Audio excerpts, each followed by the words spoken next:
This is New Money here on NRTV. My name is Grace Malasheki. Now, a leader that has a healthy frame of mind is able to propel their organizations to greater height.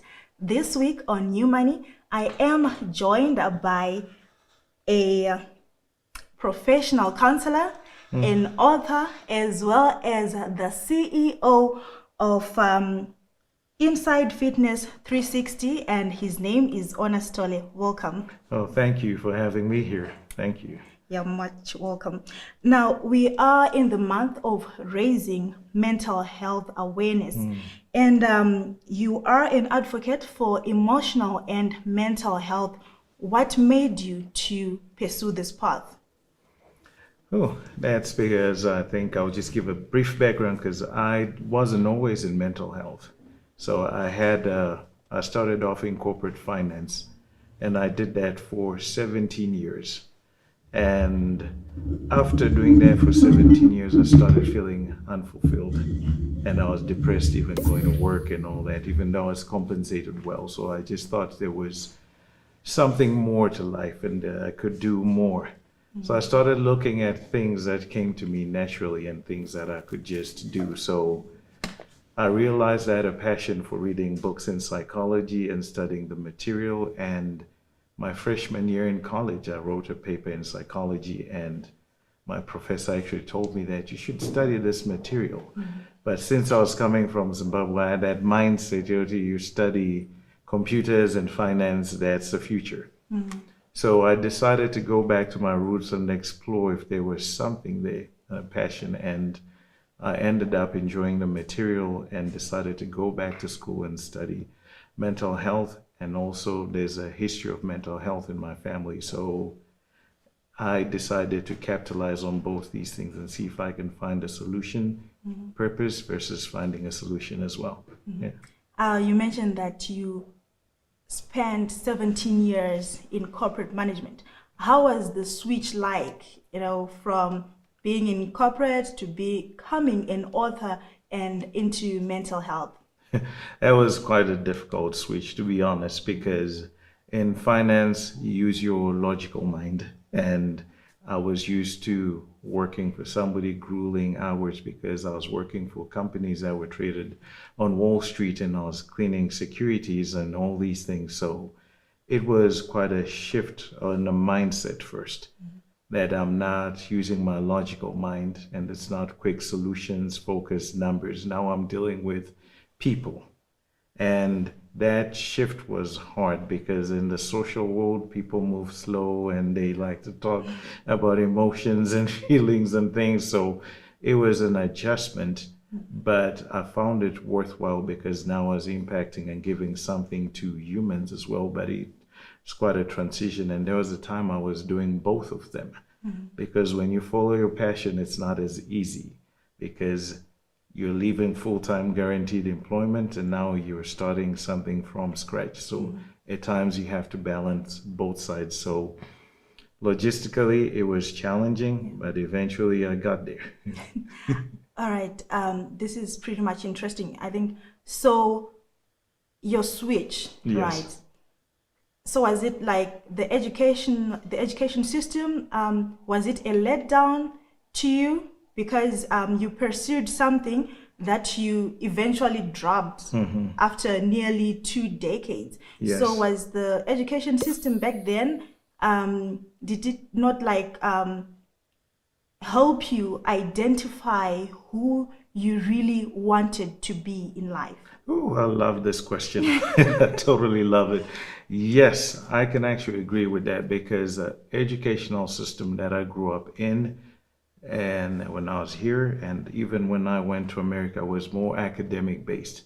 It was a one size fits all. It wasn't catered to the individual.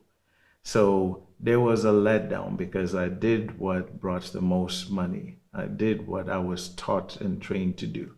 Even though it wasn't fulfilling personally. Absolutely, because passion and fulfillment, those things were like, suck it up, buttercup, just it didn't exist too. Yeah. Well, absolutely, it was a letdown. So how did your experiences in both public and private sectors shape your approach to wellness and leadership? Let's start with the private sector. Yeah. Because when I was in the private sector, I learned about what being human is. Because you come to work when you lose a parent, or you got a sick child, or a sick spouse, or life is not working in any form or shape or form, you're still expected to come to work and perform. When I was in management, I would deal with employees that would come crying and they've got all these issues, but we've got deadlines because we have to close our books and these things. So it gave me a window into how people are feeling when they're coming to work, and how they think and how they see, and what is a realistic balance and what to expect from them. Also, it taught me how to speak to leadership and think on a leadership level, executive level, because my last position was an executive. Now, if we go to the public sector, in the public sector, you have a humanistic perspective of people. And you know how people think and how they work and how to motivate them. So both these things merge together, an understanding of how people think and feel and how they behave, plus how they really experience life. It allowed me to create programs that really address their needs, their wellness needs. Yeah. So speaking of programs, can you just share with us how Inside Fitness 360 came about? All right, now Inside Fitness 360 came about as a byproduct of what I needed to learn in my personal life, because I was seeking and trying to find myself. I was on a journey of self-discovery. So what I realized, that life was an inside job, that as it is on the inside, so shall it be on the outside, which means that you replicate your emotional, mental, and spiritual self on the outside. So it mirrors, you recreate how you feel on the inside. So I decided to create a place that addresses that, where everybody would be welcome to come and work on the inside so we can live the life that we want on the external. Oh, that's something else. You are watching New Money, and I am joined by Honour.R, who is just sharing with us his journey from someone who was doing pretty well in corporate. He had a fat paycheck, but he decided to say, you know what, no, I want to pursue my dreams. I want to pursue my passion. And right now he is a life coach, he is a professional counselor, and he has just authored a book which we are going to talk about in the next segment.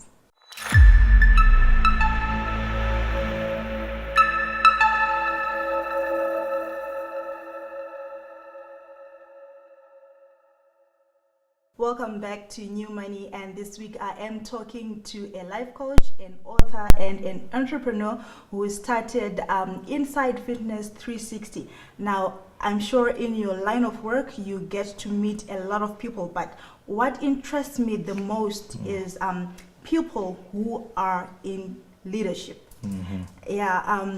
What can you say to people who are in leadership? What qualities should they have? Because I see most organizations, they have, or they are going through leadership crisis. As a person who talks to people and gives advice to people in leadership, what would you like to say in that regard? And I agree with you. The world is going through a leadership crisis in general. And I think what I've realized from working with several leaders across the world is that leadership starts with personal leadership. As a leader, you have to have character, integrity, and that you have to have a vision of where you're taking people, because leaders are here to lead people to a place where they've never been. And so those are the qualities on the personal side. But as far as engaging the people that you're leading, you got to be a good communicator. You got to be able to talk to people and to help give people direction. And also you got to be able to listen, because communication got to go both ways, from your people you're leading to you giving them direction. And also at the same time, you have to have discipline, guidance, and to be exemplary, because you don't want to lead people and telling them, do what I say, not what I do. You need to set the example for leadership. So those are the quick ones that I can think off the top of my head right now. All right, I'm sure they are taking down the notes. Now, you are an entrepreneur in your own right. You Yes. are not only the CEO, but you are the founder. Yes. And a topic which is passionate to my heart, is speaking to entrepreneurs, that person who is at home, who is thinking, all right, Yes. I want to start up this thing for myself. What life lessons did you learn when you started your journey as an entrepreneur that you'd like to share with our audience, and perhaps to say, all right, I fell in this pitfall, you don't have to make the same mistakes that I did when I was starting up? Oh, yeah. Because as everybody knows, entrepreneurship is a challenge. It's a journey. And I think I'll say this. The first thing I'll say about entrepreneurship is just an extension of who you are. Your business reflects who you are as a person. So if you are not in the right mindset, my first time I got a loan, I came and I did all these elaborate things. I bought equipment that I didn't need. I paid off debt. I paid off all these things. And somebody came later and said, no, should have invested this money and taken payouts slowly and everything. So I tried to grow too much. So take your time to grow. It's a journey. It's not a marathon. You're not going to have profit within the next, actually they say it takes about 3 to 5 years to realize profit in your journey. And these are things that I did not know. I worked myself to death but I made my first profit at the 5-year mark. That's the funny thing. Yeah. I think I should commend you, because most people, research actually says that most enterprises fold in the first 5 years. They don't live to make it to the 6th year, to the 10th year. So Absolutely. kudos to you. Absolutely, because we're going to celebrate 10 years here shortly in business. Wow. Yeah, so it was quite a journey, and yes, people don't make it because sometimes we don't have a plan on what we're going to do, and you need to have a business plan, and you need to be strategic, and you also need to be flexible and change. And in flexibility, you're going to go out of business because the market tells you what they need from you. And so you have to adapt to change? Absolutely. Absolutely. That I couldn't have said it any better. You just mentioned working flat out. But as I was going through your bio, as I was going through your introduction, actually, I was like, all right, this person, you are a founder, you are the CEO. You go into the field, you actually talk to clients, you are a practicing professional counselor, and you are an author. The work-life balance, how do you manage to do it all? I'll say 2 things to that. One, I just realized there's no such a thing as work-life balance. It's non-existent? It doesn't exist. I'm sorry to bust everybody's bubble, but what exists is that you are present wherever you are. In this moment, wherever you are, that's where you have to be present and focus on. If you're in the office, be in the office. And when you're at home, be at home. Don't carry stuff from the office at home. So wherever you are, just be present. If you're watching your children's games, be present there. Now, the second thing that I will say to that, as far as work-life balance, is that sometimes you have to make sacrifices. You may have to work longer hours and people at home may suffer, or you may not go see your kids or spend time with them. But don't let the same place be the place of sacrifice sometimes. Sometimes you say no to work and sometimes yes to family. So balance it out like that. Now, this is pretty much interesting. You are from Zimbabwe, but you have made your mark. You are making your mark in a foreign land in the United States of America. How was it like? I think if you dwell more on networking, how did networking help you establish your business to be where you are right now? Absolutely. Networking is the currency of anything that you want to do, because other people are the ones who are going to introduce you to new ideas, new opportunities, and they're going to show you the way. There are many, many people that have played and continue to play a role in my life right now. in helping. I've got a team of people that's behind me, that directs me, and they introduce me to new, different people, which creates different opportunities. One of my biggest interviews just came from a friend that was supposed to do it, and she wasn't gonna be able to do it, and she said, "I think you'll be perfect for this," and it was internationally broadcasted. Wow. And that's the power of networking, and that even translated to my net worth. So All right. from that interview, so networking, yes, that's the currency. Well, you are hearing it for yourselves. Honour is saying networking is your currency if you are going to make it as an entrepreneur. You didn't really dwell on the third aspect that is close to my heart. You are also an author.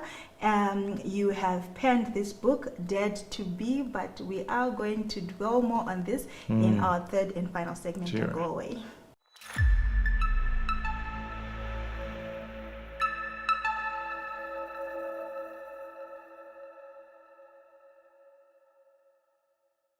Welcome back to the third and final segment of your favorite show here on Honour TV. You are watching New Money, and this week I am joined by Honour Stole, who is an author, who is an entrepreneur, and he is also a professional counselor. Now, Honour has just penned this book. It was released 2 weeks ago. It's available on Amazon, and it's called Dare to Be.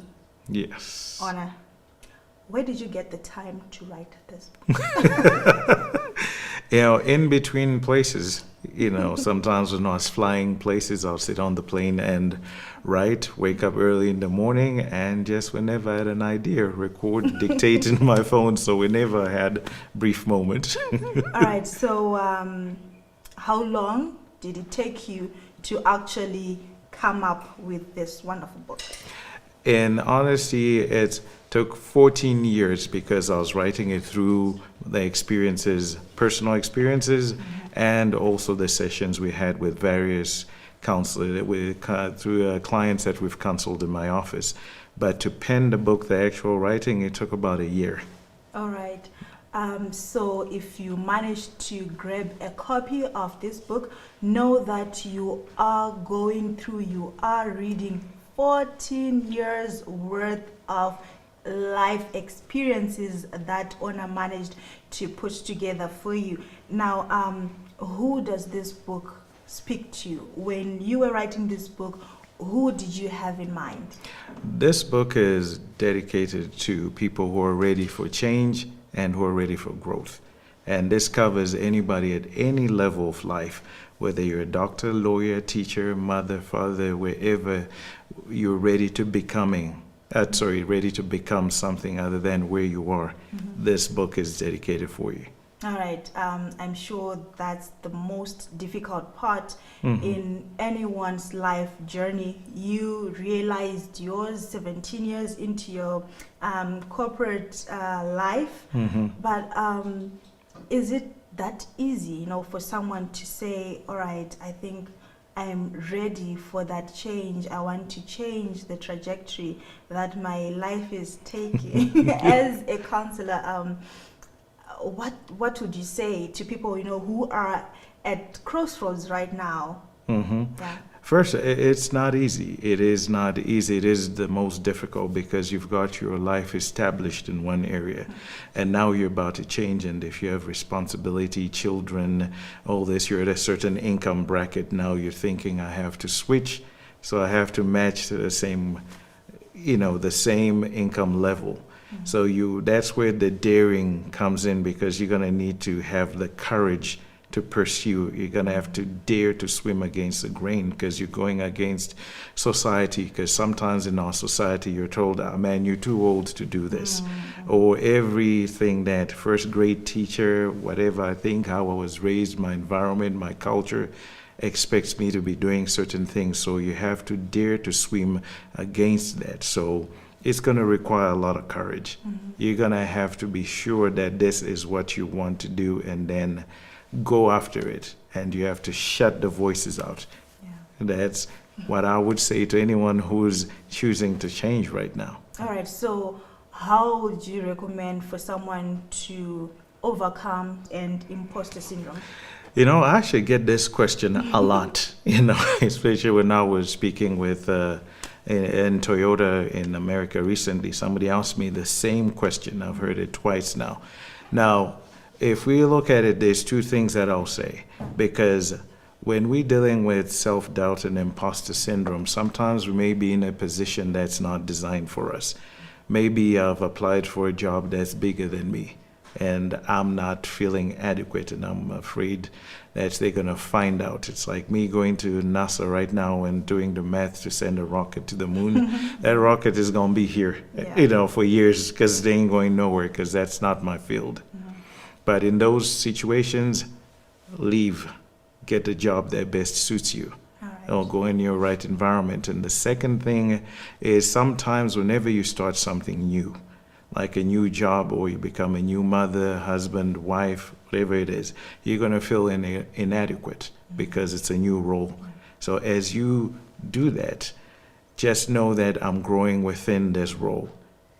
If I wasn't designed, if I wasn't a good fit for this role, I wouldn't have been given this role. So in that moment, just carry on, learn as much as you can about the role, and also remember that the previous place you were, it was new once, but you outgrew it, so you can do it in the next space. Yeah. Now, 14 years condensed in this one book. What are some of the key takeaways that you would say to a would-be reader? All right, you have to really get this book for you to be able to know 1, 2, 3, 4, 5. Okay, excellent. Quickly, I'll say 1, master yourself, dare to master yourself. You have to have a self-understanding as an entrepreneur, your strengths, your weaknesses, and all these things. So the book shows you how you can understand yourself and how you respond to life and things. Secondly, I'll say that dare to reflect. You got to reflect upon your life and see how things have worked, because as you grow older, you have history and data points, and you know how you navigate life, how you think, how you look at things. And then the third, it provides strategic tools to navigate life, because there's some worksheets and there are some tools on how to set up strategic plans, how to create a personal mission statement, and how to check in areas where you're struggling in your business. And lastly, I would say that it tells you to dare to be yourself, because you're never going to be successful in anything if you're not living authentically as yourself. You are always going to struggle, and it's a futile attempt because all other versions are taken. So just be yourself. All right. Now, it says there are proven strategies in here and tools to become. All right. How practical are these? I have heard speakers, I've read on authors say, you know what, I started my business with a single, my catering business with a single grain of rice. How practical are these strategies and tools that you have put together here? I am glad you say that, because sometimes in our society we're inundated, 7 steps to do this here. Oh, I started with $1 to start this and I became a millionaire. And as a result, as an entrepreneur, these stories can be discouraging. It's not the truth. This is actually one of the motivations for me writing this book, and you're going to have to be disciplined. So these are real tools that are going to require you to put in the work so that you can get the results. Now, when we talk about daring to be, it's you're swimming against all the voices, everything that you've been told. And earlier we're talking about education, because our educational system has designed us to go for certain careers, that pay the most, and we're taught academics, but nothing about being yourself and nurturing that. Now, when we look at also our culture, our environment, society, it has all these stipulations of what a man is supposed to be like, what a woman is supposed to be like. Now, when you dare to be, it's saying, I'm going to get rid of all these voices. I'm going to swim against the grain. I'm going to unlearn everything that I've been taught. And when you do that, what's left is you. You get to the core and you start to redefine yourself, and you start to move based on the impulses that you're getting now without all the external noise and influences. All right. I'm pretty sure that most of us, we work, we tune our paces according to those external forces that you mentioned. Now, when I say to myself, perhaps Grace, it's now time for you to change, I embrace that change. I would have dared to be, right? It's one thing for me to dare to be what I want to be, right? But what I'm afraid of, Honour, is society going to embrace the change that have made me to be who I am now? Is my family going to also take in that mom has dared to be?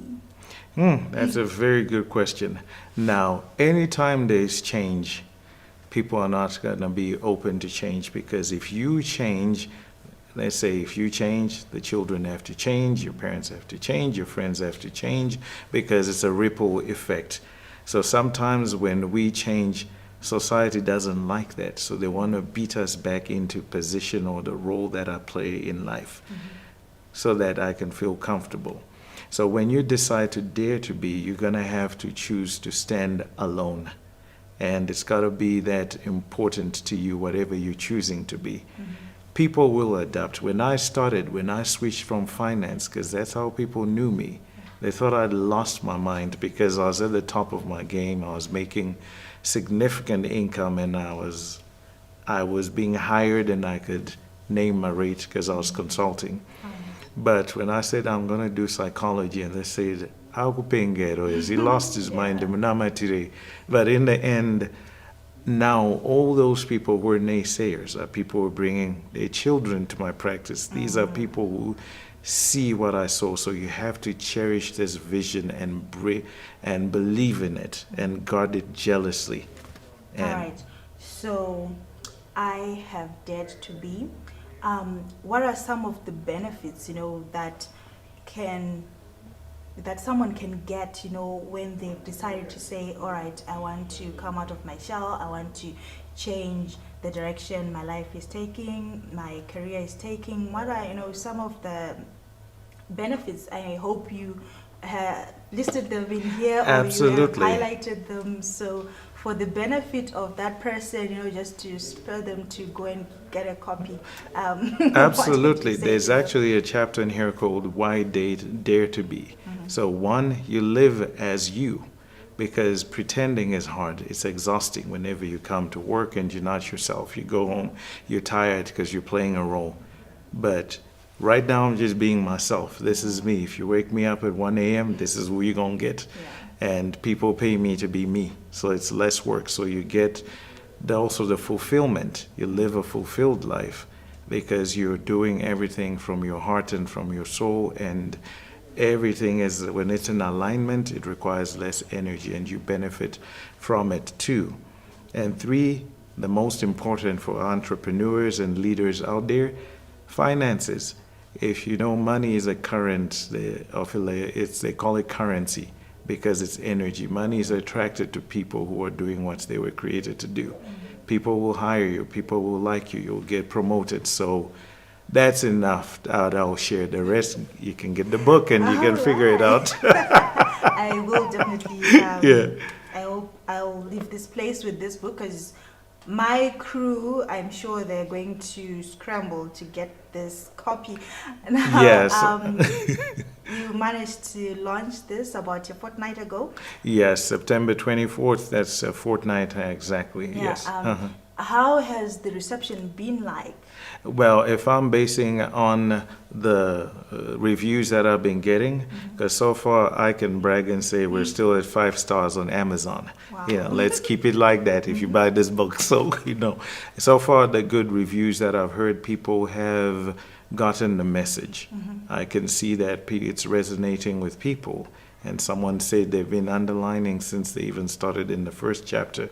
Some people are encouraged to be, and they say that I've simplified a complicated process. So I hope everyone who reads this will find some value. But so far, so good. That's good.